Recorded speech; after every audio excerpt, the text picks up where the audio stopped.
The Denver Broncos return to Pittsburgh this Sunday to take on the Steelers in a rematch from last season. It is Crossover Thursday with Locked On Steelers host Chris Carter, Sayre, Bedinger, myself. We break down the matchup from every angle, plus we take a look at which teams have the matchup advantages and disadvantages. We break all that action down, all on today's brand new episode, Locked On Broncos. You are Locked On Broncos, your daily Denver Broncos podcast. Part of the Locked On Podcast Network. Your team every day. It's Crossover Thursday here on the Locked On Podcast Network. Steelers meet the Broncos, and we have all our hosts right on this show right here. I'm your host, Chris Carter of the Locked On Steelers podcast.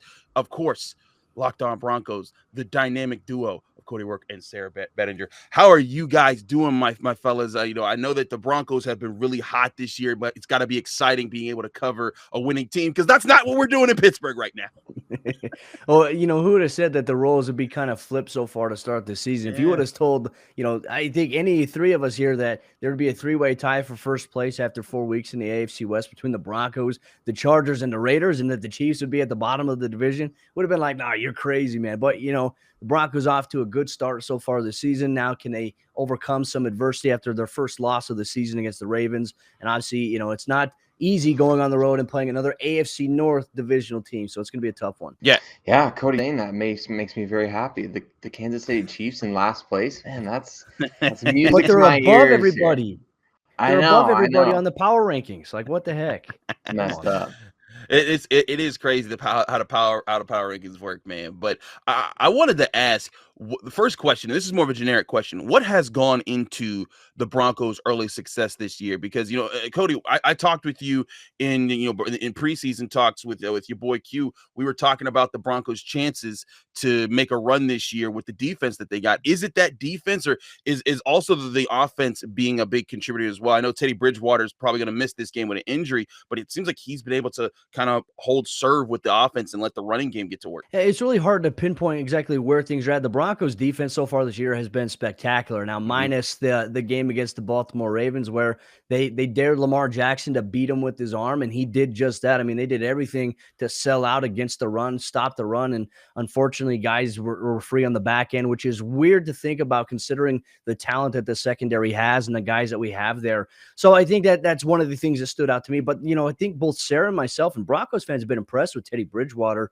Even though that the Broncos, they opened up the season against the Giants, the Jaguars, and the Jets, they took care of business in those games. But Teddy Bridgewater's level of efficiency was something that stood out. And he was holding on to the ball, a little longer because the offensive line was giving him time, but he's going through his reads, his progressions from number one to even sometimes the number 4 guy, and he's connecting with them. And so obviously when he took a shot to the helmet last week by the Ravens, it knocked him out of the game. Concussion protocol. He's questionable, but there's still probably a big chance he's not going to make it this game. So we'll find out a little bit more as the week goes on. And because concussion protocol is completely out of the Broncos' hands, it's an independent specialist that they have to go through. So, obviously not having Teddy's a big blow, but then you do have Drew Lock, who for him, it's almost kind of like everything's come full circle against the Pittsburgh Steelers. So, the storyline's right itself this week. Yeah, it does. He started against them last year, and it was a really close game when they faced off last time, and also at Heinz Field again. So it's kind of crazy. They're getting back-to-back games in Pittsburgh. Sayre, I wanted to ask you about this secondary because they got a lot of really good athletes. Kyle Fuller, Kareem Jackson, Justice Simmons, and, of course, Patrick Surtain, the guy they picked up. How comfortable are they with, switching off? No one questions that this group is fast, can run, and can challenge guys. But how comfortable are they now with Patrick Surtain and saying, hey, we're gonna flip things around. We're gonna call a lot of switches at the line and try to confuse defense or confuse offenses compared to just saying, you know what, we're just so good, we're gonna line up and we're gonna beat you guys, regardless of how we line up. Yeah, no, that's a great question. I think they're very comfortable. I think they're comfortable in any situation with Patrick Surtain out there on the field. That was kind of what he was pitched as coming out of Alabama, right? Is almost like a veteran NFL player coming out of the draft. And so that's exactly what I think the Broncos have gotten. They really tried him at a number of different positions throughout training camp and that whole process. And the plan for him to start the season was to be kind of the dime backer and rotate into that outside corner position, just because, like you mentioned, all the depth that they have there. And we could see Ronald Darby come back this week. So we might actually get to see their initial plan unfold against the Steelers here. So we'll just have to kind of what happens with that. But I think he's been comfortable no matter where they're putting him, whether it's inside, whether it's outside. He's really been as advertised in that regard. The Broncos have taken a lot of hits at the receiver position. Jerry Jeudy's on injured reserve. KJ Hamler's on injured reserve. But Tim Patrick has stepped up. Former Steeler Deontay Spencer, always the guy that's super shifty. And, of course, you still got Courtland Sutton. But, and you got Noah Fant. But who are the guys that you guys are looking to be the playmakers to kind of give Drew Lock the best chance to get going in this game, presuming that he does play? It's just with the concussion protocol, it's something that you have to consider. But either way, has any of those guys emerged to be like, hey, like, I'm the surprise guy that teams are probably overlooking and not giving enough respect to, that's allowing the Broncos to make some plays downfield? Yeah, well, the loss of Jerry Jeudy and KJ Hamler, I think we saw in week 4 against the Ravens just how impactful that was, because you did have Courtland, you had Tim Patrick, both sizable guys, 6'4", 6'5", but none of them have that top end speed. None of them have the ability to create separations with their routes. Not necessarily bad. That's not a knock against them, but that's just really their nature of their game. When you have Jerry Jeudy, who can lose you at the line of scrimmage with his moves, and KJ Hamler with his speed, it causes you to respect them a lot more. So the Broncos, what they do have is they brought in David Moore. They stole him off the Las Vegas Raiders practice squad. Obviously a veteran guy. They used him last week, but he didn't have as many snaps. He had 19 total snaps, and he was mainly used as a decoy, a guy in motion, and then you just fake the handoff to him. You hand it off to the running back inside the B gap, and that was what he was doing. So I wonder if they're going to build things up a little bit this week. However, it's kind of been all throughout this season so far. It's been pick your poison. Week 1, it was Jerry Jeudy getting the reps. Week 2, Courtland Sutton was force-fed. Week 3, it was Tim Patrick. Week 4, a little bit more of Noah Fant at the tight end position. So, I mean, is this a week maybe where we see a running back really have a lot of success out of the backfield as a receiver? Could it be another tight end like Albert Okwuegbunam, who really needs to kind of step up after having a key drop, which would have been a touchdown against the Ravens? That, who knows, if he makes that, the game could have went an entirely different way. So right now it's just kind of like a pick your poison, but it's also limited right now. I was just looking at the depth chart, and I thought to myself, I was like, man, you have Tim Patrick, you have Courtland Sutton, but then you have Deontay Spencer, who's coming off of being banged up from an injury as well. He's considered day-to-day. And then you have David Moore. So you might have to bring up a guy like Tyree Cleveland or Seth Williams this week off the practice squad to play. But how ready are those guys against a secondary that has Joe Hayden, obviously, with his veteran experience, and then obviously Minkah Fitzpatrick? And that's just a tough matchup for them regardless. So the Broncos, the offense, they have the work cut out for them this week. I'd say the Steelers offense has the work cut out for them, because the Broncos defense, like you said, has been spectacular this year, and they've done so even while suffering injuries themselves. Josie Jewell on injured reserve, Bradley Chubb on injured reserve, but you still got Von Miller. And I was sitting there when Mike Tomlin was just like salivating over Von Miller at his Tuesday press conference, just talking about like, man, that guy's like one of the smartest dudes in football, and he's like one of the best overall players.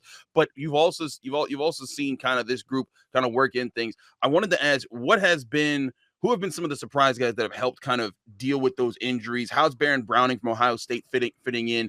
And Sayre, just talk about what's kind of built that defensive front chemistry along with Vaughn. Yeah, I think first and foremost, really the fact that Malik Reed has kind of had to step in as a starter the last 2 years has really helped with the transition of Bradley Chubb being out. So Malik Reed is used to playing a lot of snaps at this point, and he's pretty dang good too. So the Broncos found him as an undrafted guy in 2019 out of Nevada, and he does a really good job off the edge, playing the run, getting a pass rush, and I think he's getting a little bit better every single week as a pass rusher. And so that's really been helpful. Baron Browning, just to specifically address him, he's a guy that I called out on our show just yesterday, actually. And about him, hopefully Vic Fangio is taking note of what the Dallas Cowboys are doing with Micah Parsons, seeing what the Baltimore Ravens did with Odafe Owe, those types of rookies with freakish athleticism. I know Browning wasn't exactly an edge coming out of the draft, but at the same time, he had some really, really strong reps as a pass rusher and a blitzer. Mm-hmm. So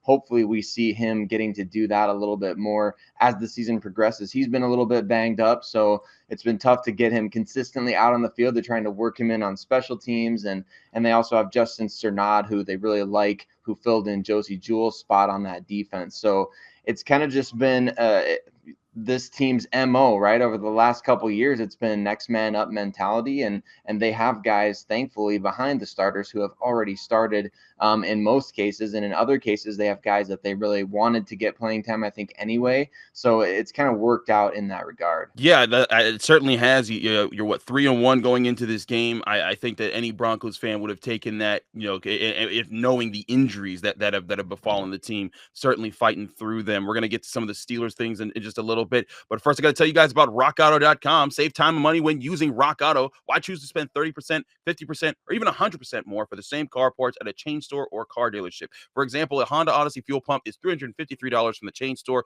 and just $216 when you visit RockAuto.com. Rock Auto is a family-owned business serving do-it-yourselfers for over 20 years. Rock Auto prices are reliably low for every customer.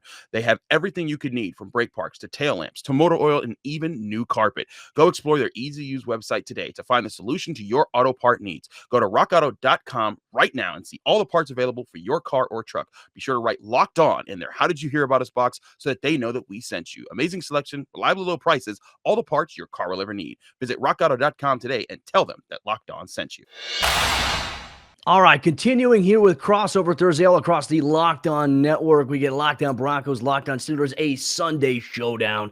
And look, obviously, we love these AFC conference games because each AFC game that you play for your team, they have strong implications, potential tiebreaker scenarios for down the stretch. Chris, obviously, when you look at the Pittsburgh Steelers, they haven't gotten off to the start that I think most people envisioned, specifically with the addition in the offseason, Najee Harris. We had all thought the emphasis for this team was going to be to run the football, get that going. And I remember seeing reports, too, that ownership for the Steelers, they wanted Matt Canada to run the football more, but it doesn't seem like that has translated into being something that's consistent for the team yet. What is the state right now of the Pittsburgh Steelers entering this matchup for Broncos fans that maybe haven't been watching those games? The Steelers have loved what they've gotten out of Najee Harris. He's every time he touches the ball, he's a threat. And they want it. That's why he caught the third most passes in team history against the Bengals a couple weeks ago. They were like, okay, well, we can't run the ball right now because this offensive line, we're gonna kick it to you out in the flat. And Najee even said, yeah, those were all checkdowns. Like that wasn't even designed to go to me. It just happened that way. But last week you saw the first kind of signs that the running game was coming together. Mike Tomlin even said during his Tuesday press conference, like, hey, we got the building blocks there. That was the stuff that we've been waiting to see from this offensive line. And that's the thing. This offensive line is very makeshift. And that's kind of where the problems with the run games have lied. You have a third-round draft pick in Kendrick Green, who converted from guard to center to play their center. He's very mobile. He's very young. He's very physical, but he's got a lot of polish that he needs to put on his game. You got a fourth-round draft pick rookie at left tackle in Dan Moore Jr. at Texas A&M.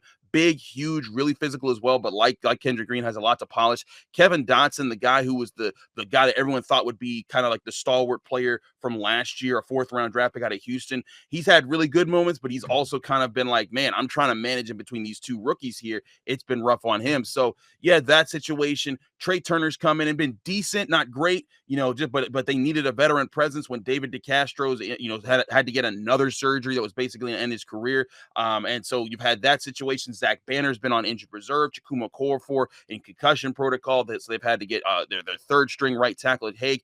It's been rough on them, but I will say this: last week was the first sign of cohesion that you saw. Hey guys, let's double team this guy, then chip to the backer, and then you saw them doing that consistently. It's the first game that Najee Harris has averaged over 4 yards per carry. The problem is they've rarely had leads to protect. Last week was the first week that the Steelers have had a lead in the first 3 quarters of a game when they scored in their first possession. That's been a major problem, and when that happens, they start to get a little more pass happy later in the game. That's what they didn't want to do this year. So part of it is the offensive line needs to get it together. Part of it is they haven't been able to score early enough to let the run game get going. So it's a mix of problems here. But one thing's for sure, that they love what they're seeing out of Najee Harris, and they want to see this offensive line grow so that they can use him more and take that pressure off of Ben Roethlisberger. Well, speaking of Ben Roethlisberger, Chris, that's where my next question is headed. I remember the 2015 season, the Denver Broncos, we were watching Peyton Manning and trying to deny every week, like, man,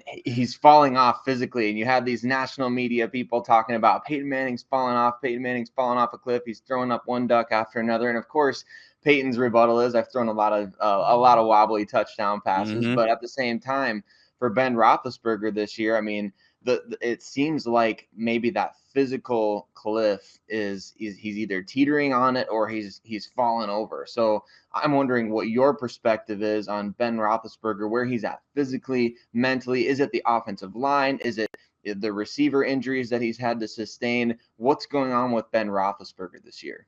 To me, I think it's primarily mentally. Like, he threw a 41-yard touchdown pass to Deontay Johnson last week that was on the money. When he locks in and he sees something, that's when he's confident. But the problem is he's not seeing much, and that's what's evident when I look back at the tape. I see a lot of people, and yes, the offensive line plays a role in this. They're young. He's played behind Marquise Pouncey and David DeCastro and Villanueva and Ramon Foster and all these guys for about the past 8 years. So yeah, it's an adjustment for him to have to play against a line with 2 rookies, 1 second-year player, and really nobody that's a first round grade. So that's been an adjustment, but still, in the last game against the Packers, he was only pressured in 7% of his dropbacks, and you still saw him just kind of rushing through his reads, not going through his progressions. A couple 4th downs where he had a guy wide open beyond the sticks, and he checked it down to someone under the sticks, and it didn't work out. To me, the biggest problem is his decision making, and while that's been bad for the Steelers, I also think there's a potential for that to flip into something good for the Steelers, because that's a sign that, like, hey, you know what?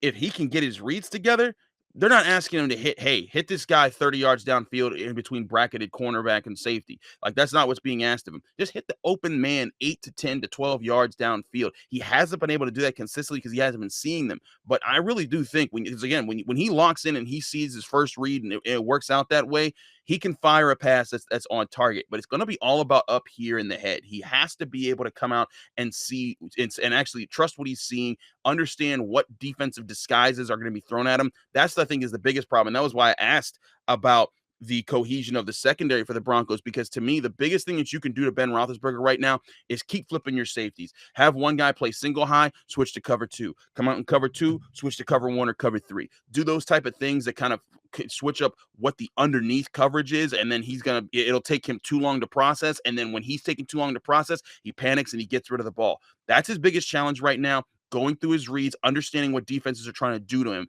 If he can figure that out, the Steelers offense will have a lot of things going for it. But right now, it's not looking good. That's why everyone's been like, man, Big Ben is cooked. And right now, he's feeding all of that energy with the way that he's playing. Well, I want to shift it now to the defensive side of the ball. When you look at that pass rush there, I mean, it's a vaunted part of that defense. TJ Watt obviously got a big-time paycheck, well-deserved for him.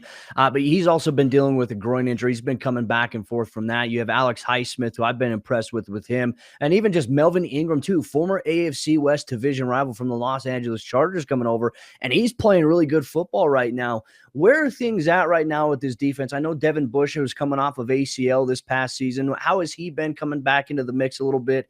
What is the theme here of this defense so far here in 2021?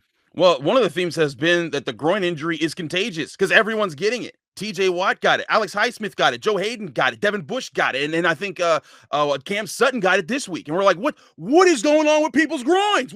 Why is this happening? It's been wild. TJ Watt, it's crazy. Someone said, oh man, TJ Watt, he's injury prone. I'm like, that's the first game he's missed in his career where they haven't intentionally sat him. Like, what are you talking about? But it's been very wild to see that, man. And maybe part of it's just the training, maybe part of it's just ramping up this year. They're having a full training camp. Who knows? And we all know athletic injuries are weird, and no one can really tell where they're coming from half the time. But that's been the big thing, has held them back. Stephon Tuitt, a guy with double-digit sacks last year, hasn't been back.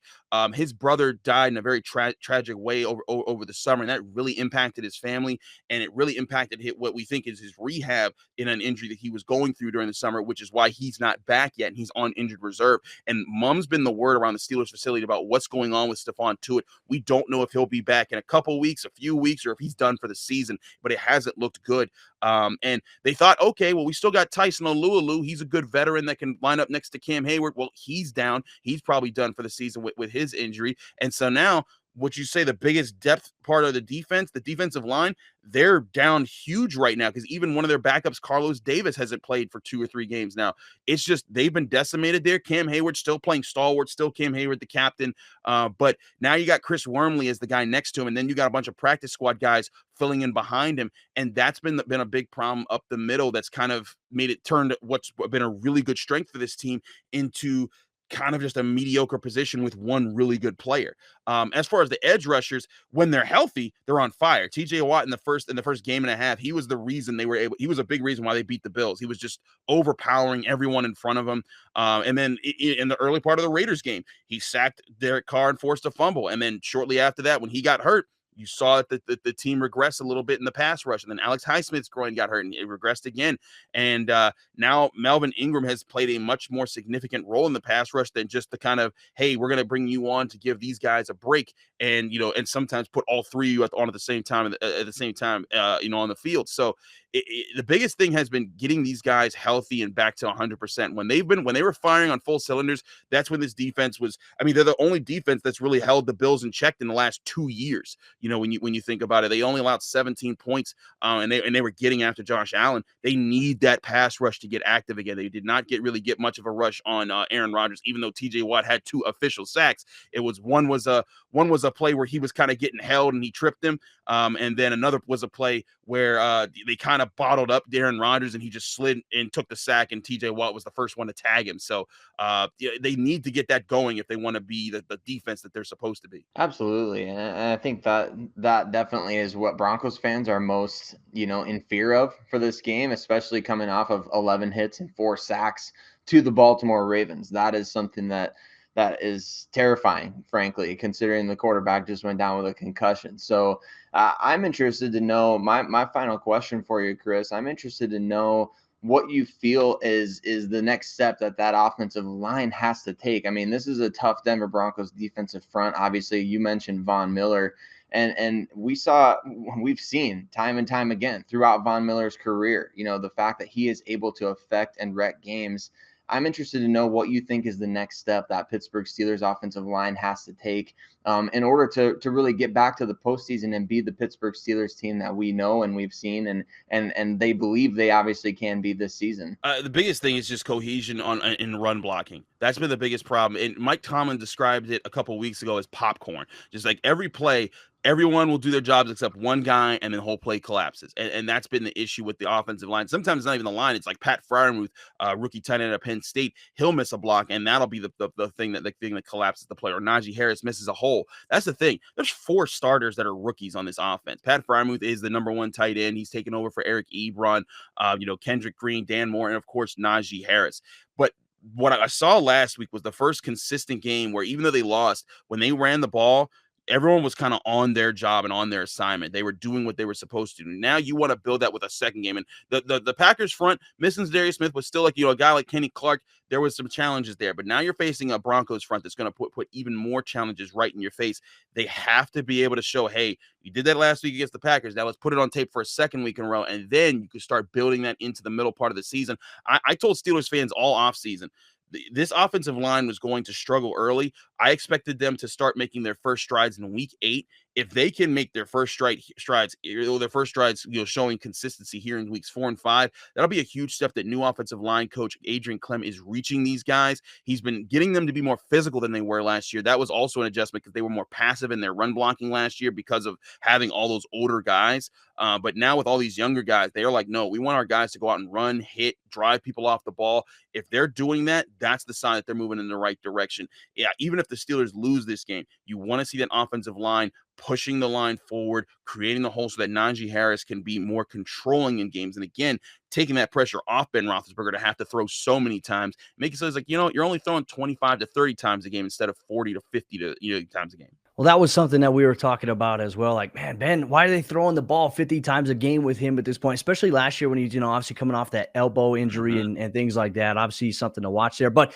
Steelers Nation and Broncos country coming up here in just a moment. We're actually going to talk about maybe some matchups that give teams maybe the advantage or disadvantage. We discuss, we debate coming up here in just a moment. But before we do that, let me tell you about the other sponsor of today's crossover episode. That's the good friends over there, betonline.ag. Week 5 of the NFL season is here. And as always, BetOnline is your number one spot for all the pro and college football action this season. With a new updated site and interface, it's easy for you now to go and find the latest odds, props, and new contests at betonline.ag. And they continue to be the number one source for everything football related. And you can sign up right now by going to the website or using your mobile device to sign up today to receive your 50% welcome bonus on your first deposit when you use promo code Locked On. From football, basketball, boxing, right to your favorite Vegas casino games. Don't wait to take advantage of all the amazing offers they have for the 2021 season. BetOnline, the fastest and easiest way to bet on all your sports action. BetOnline, where the game starts. We're keeping it rolling here on the Crossover Thursday. I'm Chris Carter here with Cody Roark and Sayre Bedinger. Steelers, Broncos, breaking it down. Also, shout out to my man Cody Roark, because when he said Broncos country, he also says Steelers Nation. Your boy Q, holla at me, because you've been saying Steelers Nation ain't a thing, and your division rival who plays you every week called it Steelers Nation. So out my face, Raiders Nation, take a seat. You're not even Raiders Nation. You're Raiders Region. If you're a Locked On NFL listener, you know exactly what I'm talking about. And Steelers fans are probably twirling their terrible towels. So thank you, Cody Roark. In your face, your boy Q. I'll be talking to him tomorrow on the Friday episode of Locked On NFL. But, fellas, let's talk about some matchups right here. I wanted to start with Sayre. Sayre, give me a matchup that you think really favors the Broncos and also it goes against the Broncos in this game. It's something that the Steelers could do that could be a problem for this team. I think we touched on it in that second segment. It's the offensive line of the Steelers against the defensive front of the Denver Broncos. You know, Vic Fangio really likes to mix up the way that he sends guys at the quarterback, and he's shown that over the first couple of weeks. He's been much more willing in the blitz department this season. So I'm really intrigued to see how he attacks a young offensive line. Of course, you mentioned the Steelers really want to get cohesive and they want to be physical in the running game. I think that's kind of the Broncos' initial MO as well. We saw that against the Baltimore Ravens. They want to be physical against the run with Mike Purcell, Shelby Harris, Draymond Jones, and that starting three for the defensive line. And of course, Von Miller, a tremendous run defender. Malik Reed, very good in that regard as well. Alexander Johnson, that's kind of his thing. So I think that the Broncos are going to key in on that early, and I'm interested to see how it develops in terms of the pass rush over the course of the game. The Broncos are in the top 10 in sacks per game this season already, which is great to see, especially with Von Miller coming off of injury. People were calling him washed up in the offseason. That was always hilarious. So it'll be interesting to see how that unfolds because, like you said, this is a young Steelers offensive line. So I think that's one area where that really favors the Denver Broncos in this game. I think an area that really goes the opposite way is the passing game for the Broncos against the pass rush and pass defense of the Pittsburgh Steelers. Of course, we don't know if Teddy Bridgewater is going to play in this game. He's got a concussion. He's got to go through protocol. If he doesn't play in this game, I think Drew Lock should be able to come in and play well enough to help the Broncos win a game. But at the same time, look, that we haven't seen that this season yet. We don't know. And the offensive line for the Broncos, I would say likewise, has had plenty of struggles this year getting cohesiveness, being physical off the ball, winning the line of scrimmage. That just hasn't happened, and it has affected the quarterbacks, whether we're talking about Teddy Bridgewater getting a concussion or Drew Lock really struggling in the spot duty that he had against the Baltimore Ravens. So, and the injuries at wide receiver, like you alluded to earlier, those have been an issue. Courtland Sutton and Tim Patrick can only do so much by themselves. And David Moore hasn't been involved yet. He's only been there one game. Kendall Hinton barely been involved in the 3 games that he's been active. And of course, the tight ends, they're making some plays, but Albert Okwuegbunam also missed a huge play against the Baltimore Ravens. So right now, it's just too much uncertainty, I think, in the Broncos' passing attack offensively in terms of their pass protection and the quarterback position. I think that really favors the Steelers. For my favoring the Steelers matchup here, it's very much the same in what you're saying there, Sayre. It's got to be this pass defense. You look at the pass rush and what they've been able to do. You know, they've been limited the last week, but one thing that I think the way that's going to favor the Steelers, especially this week, is that they did a good job last week of making sure Aaron Rodgers couldn't beat him with the bomb, which is what happened against the Raiders and the Bengals. You had Henry Ruggs scoring a big touchdown, Jamar Chase scoring a big touchdown, and those were getting plays that kind of broke the game open. Mike Tomlin talked about, hey, we got to shut that valve off. We can't have that happen here. And the Steelers at least did that against Aaron Rodgers. They forced him to, hey, you're going to have to slice this up underneath, which he did. He hit Randall Cobb for 2 touchdowns and threw a lot of passes underneath. But that's Aaron Rodgers. That's what he's supposed to do. That's why he's an elite quarterback, one of the greatest of all time. If you're coming into this game and I'm the Steelers, I'm saying, look, same sort of deal.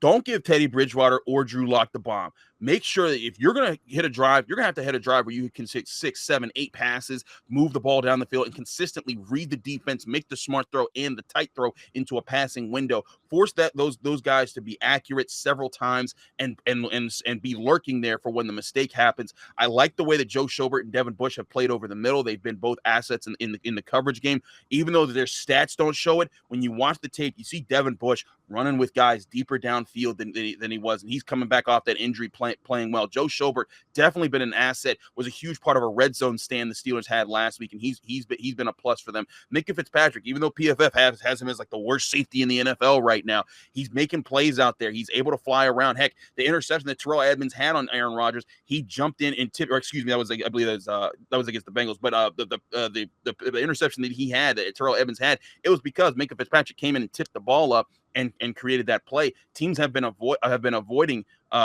Minka Fitzpatrick for in a lot of ways, and he almost had a kick field goal or blocked field goal returned for a touchdown last week. So they have playmakers. They're going to trust those guys. They need to trust them to say, hey, you know what? We're going to keep the lid on the offense, and we're going to force you to go underneath. But where the Broncos, like you said, where they can really cause problems is with their defense. But I'm going to go something a little different than you, Sayre. I'm going to say, yeah, the defensive front, that's obvious. That's one that everyone's going to see and see like, man, young offensive line, Von Miller and that defensive front problem.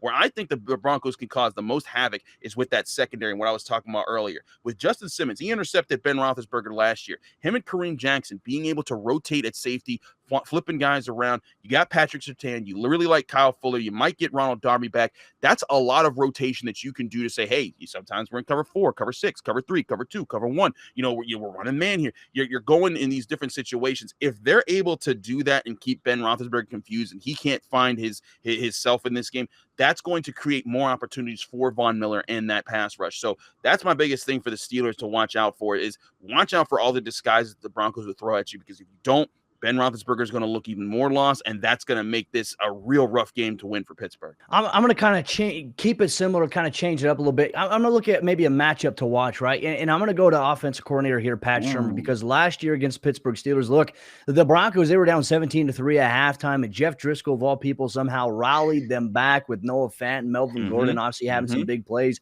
But also, he got in his way, too, because I remember a fourth down play specifically. The Broncos were driving to potentially win the game, and Edmonds comes free on blitz, on a blitz on fourth down and sacks Jeff Driscoll. Game's over. So I want to see, can Pat Shermer kind of learn a little bit from the matchup last year? Because one thing I noticed with the Steelers, they do a lot of different stunts and twists, and they'll bring TJ Watt. They'll have the defensive end attack the outside, and then Watt will come up underneath. And that's what led to Drew Lock getting hurt on that second series. But for me, it's the matchup there in that secondary. There's no KJ Hamler. There's no Jerry Jeudy. And you didn't have that, in this matchup. You had that a little bit last year, and obviously Joe Hayden knows KJ Hamler very well. He's like, yeah, because he got pushed over. But you don't have that right now. I lift weights. And that's a concern, for Courtland Sutton coming off of ACL, because he tore his ACL in a game against the Steelers last year. So this is a big week for Courtland. I wonder if the Broncos are going to try to get him going. And if Drew Lock is the starter, I imagine, just like last year, we're going to see a couple of shots downfield. That's where they had the advantage. But that's the matchup I'm looking for. And it could either be an advantage for the Broncos or it could be a disadvantage, gentlemen. So I'm going to kind of keep it on brand there. But I think all those are very great matchups that you all mentioned. Absolutely. Fellas, this is always fun when we get to do this. I know Steelers Broncos doesn't always happen, but this is 2 years in a row I've gotten Cody, and I get to finally do a show with Sayre. This has been a lot of fun. This is great. Do check out both of our shows, Locked On Steelers and Locked On Broncos, anywhere on Apple, Spotify, Google Podcasts, Odyssey, and of course YouTube. Like and subscribe to this video, whether you're watching on the Broncos channel or the Steelers channel. With all that being said, fellas, thanks for doing the Crossover Thursday. Thanks for watching the Crossover Thursday. Be sure to tune into our episodes on Friday, wrapping things up before the big game.